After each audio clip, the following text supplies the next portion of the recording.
travel implications for people trying to get home for Christmas, and Holyhead would be their last port before they get to Ireland, and how they might be affected by this. Eoghan Corry, travel journalist, editor of Air and Travel magazine. Good morning, Eoghan. Apologies for the state of the vocal cords, but will people get home? Good morning. Good morning to you. Yeah, people we've a big, two big crises, two waves of a crisis here. First of all, the freight crisis, which is going to dominate everything. But from Friday, all of those sailings back to Ireland and to England from Ireland are booked out. That means that there's an awful lot of people waiting to see whether their ferry will sail. And of course, ferry passengers aren't as easily accommodated on air transport as they as you would think, because bringing a car means bringing lots of presents in the boot. It's times like this we need Cork Swansea, but it's long gone. Someone said at the weekend that you could get one sailing from Cork Swansea if you had to get a boat, that they might be able to get a boat. Is that feasible? It's complicated, but it's feasible.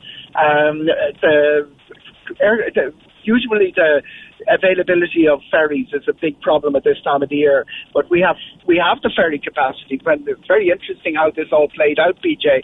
It was the ports that collapsed. It wasn't the ship that was damaged. Ships get damaged all the time in storms. And what happened was the James Joyce hit the finger that's supposed to moor it into its berth.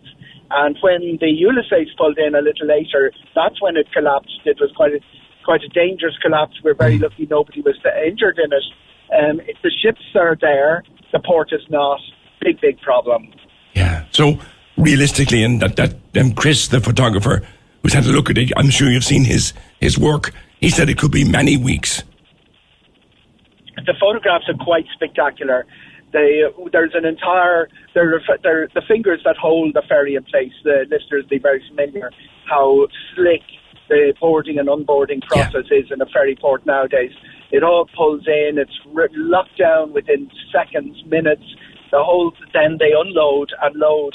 It's very, very fast compared with the old days, or even what happened when Cork Swansea was running. It was quite a laborious process. Now, one of those fingers is gone completely. Yeah. You see damaged ports, you see pictures of them. One of them is just not there. That side of the berth is not going to be used. The big question, and the reason that they talked about Friday and now are in doubt, is whether it will be cleared that one side of the berth's finger is gone. Is the other one safe? Because Irish Ferries and Stena immediately came to an agreement that they would use the same berth. It's not going to be easy. It's going to be a little bit difficult for both ferry companies. Yeah. But they reached a gentleman's agreement on that. The problem is the Stena side isn't open and probably won't be cleared. It's still intact. It's ready for use. But will it be cleared by the safety people? And safety is going through a big process at the moment. It involves underwater diving. It involves all sorts of difficult assessments, which would be difficult enough if they were done above water, but a lot has to be done underwater. Are Fishguard or Pembroke still in play here, Eoghan, if we wanted them, or if we could get boats for them? No comparison, because the size of the ports. Holyhead is the second busiest port in Britain. So while Fishguard, Pembroke, Birkenhead, Liverpool, they're all they're all workable. They all have problems, all individual sets of problems, not comparable really with each other. The number of sailings and the capacity to handle the freight and the passengers isn't the same. But yes, it is a solution. And that's what Irish Ferries and Stena have been telling people to do. Transfer to Rosslare. Stena use Fishguard and Irish Ferries use Pembroke. And we'll take your car booking through there. Now, yes, as of yesterday, it looks like all the sailings certainly from Pembroke and probably from Fishguard as well, over that period, that 5-day lead-in to Christmas, are already full. What about foot passengers? Because, you can put parcels into a van and truck them up the motorway up to another port. You can't do that really with foot passengers. You can't put them into a van, so to speak. Will there be something for them? Yeah, well, passengers are, the moving from Holyhead to Pembroke or Fishguard, if you're travelling from the south of England, isn't that big a deal. If you're travelling from the north of England or to the north of England, it is a bigger deal, but it's all manageable. What we've seen a lot of freight do is go to, what the freight drivers call over the top. They go up to Belfast, Cairnryan. And that's a very frequent, it's a shorter service, it's a frequent service, and it's very convenient, but it does have implications for drivers' hours. There's been a derogation to increase the number of drivers' hours within Ireland. It's absolutely of no use because most of the extra driving is going to be done on the other side of the channel. Yeah. Ireland, Dublin has an ear to the drivers. Cardiff is quite cooperative. Westminster will probably be less enthusiastic about it. I don't think they get Holyhead and Westminster how important it is for the UK economy because they're all sort of focused on the Irish channel. That's why I asked Chris about the Welsh government. They don't really have the autonomy, which is unfortunate. Absolutely. It's going to be Westminster decision. They regard Ireland as something sort of that is a little bit of, an encumbrance. Yeah. But in fact, Holyhead is the second biggest trading port for Britain. And so British supermarkets are relying on their sandwiches arriving from Ireland every day. Yes. And the odd stuff in the other direction. I mean, burger buns. The McDonald's group had to charter flights to bring the buns in for your McDonald's burgers. We were in the current environment. It's been around for a while, but the philosophy is just in time. Right. Supermarkets do not build warehouses to store things. Everything arrives on the morning to be served up that day. Yes. And it could be a sandwich coming from Cork to Ireland, to Birmingham. All of that depends on the ferries operating in a timely fashion. And there's no way that's going to happen before now and Friday. So we have empty supermarket shelves on top of everything else. There's a guy here. That's where the first problem is going to hit us in the freight. And there are 1,000 containers a day stacking up in the ports, PJ. Over the top, Cairnryan's a great solution, but it doesn't take unaccompanied containers. Yeah. The container has to be driven on and off as part of an Arctic.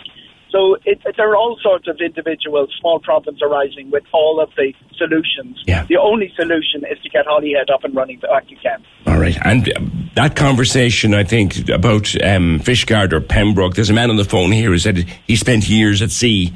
Like, who would have to start that conversation, even if we could use them? Well, they're both in use. It's the capacity is the problem. Fishguard has one sailing a day. Now, and Pembroke, the processing of the volume isn't there. It's like telling us Dublin Airport is closing down and we move everyone to West. I got you. It just doesn't have the